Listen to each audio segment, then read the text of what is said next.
भगवान श्री कृष्ण कहते हैं कि जीवन और संगीत दोनों ही गहरे होते हैं। हर इंसान को अपने जीवन में किसी न किसी तरह की चुनौती का सामना करना पड़ता है। कोई तेज दौड़ नहीं सकता, कोई भारी चीज नहीं उठा सकता, तो कोई बीमारियों से जूझता है। लेकिन जो इंसान खुद पर भरोसा करता है और हार नहीं मानता, वही आगे बढ़ता है। हम अक्सर बीते समय या आने वाले कल की चिंता में उलझे रहते हैं, लेकिन असल में सबसे जरूरी तो वही पल होता है जो हमारे पास अभी है। अगर जान और गुरु की बात करें तो सच्चा समर्पण बहुत जरूरी है। जब हम अपने अहंकार, ईर्ष्या और इच्छाओं को छोड़ देते हैं, तभी सही जान की प्राप्ति होती है। मुश्किलें हमें गिराने के लिए नहीं, बल्कि सिखाने के लिए आती हैं। हर चुनौती हमें कुछ नया सिखाती है। जीवन में समय का महत्व समझना चाहिए।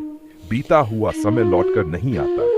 हमें अपनी जिंदगी को बेहतर बनाने के लिए हर पल का सही इस्तेमाल करना चाहिए। दूसरों से तुलना करके अपने दुख बढ़ाने का कोई मतलब नहीं। हर इंसान का रास्ता और उसकी मंजिल अलग होती है।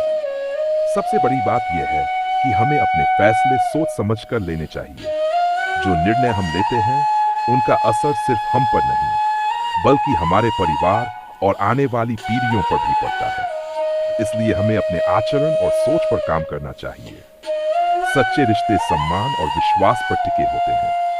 हमें अपने गुस्से और अहंकार को काबू में रखना चाहिए, क्योंकि यही हमारी सबसे बड़ी परेशानी की जड़ बनते हैं। जो हमारे हाथ में नहीं है, उसके लिए दुखी होने का कोई मतलब नहीं। भगवान कहते हैं कि अगर हम अपनी भावनाओं पर नियंत्रण रखकर और सकारात्मक सोच के साथ काम करें, तो हम अपनी परेशानियों का हल जरूर निकाल सकते हैं। जीवन में संघर्ष हमें मजबूत बनाते हैं और उनकी वजह से ही हम जिंदगी के असली मैंने से गुजरना पड़ता है। वैसे ही हमें भी अपनी कमजोरी से निकलकर खुद को निखारना होता है। भगवान कहते हैं कि जीवन में सुख और दुख दोनों आएंगे। हमें अपने अहंकार को काबू में रखना होगा, अपने रिश्तों की देखभाल करनी होगी और दूसरों पर अपनी इच्छाएं थोपने की बजाय उन्हें उनकी मर्जी से जीने देना होगा। हर बार जब हम रुकते हैं या हारते हैं, तो वह हमारी यात्रा का अंत नहीं होता। रुकावटें हमें नए मौके देती हैं। अगर हम ईमानदारी और मेहनत के साथ जीवन जीते हैं, तो हम अपने लक्ष्य तक जरूर पहुंचेंगे। भगवान का संदेश यही है कि हमें अपनी जिंदगी को प्रेम, सम्मान और सकारात्मकता के साथ जीना चाहिए। यही असली सुख और शांति का रास्ता है।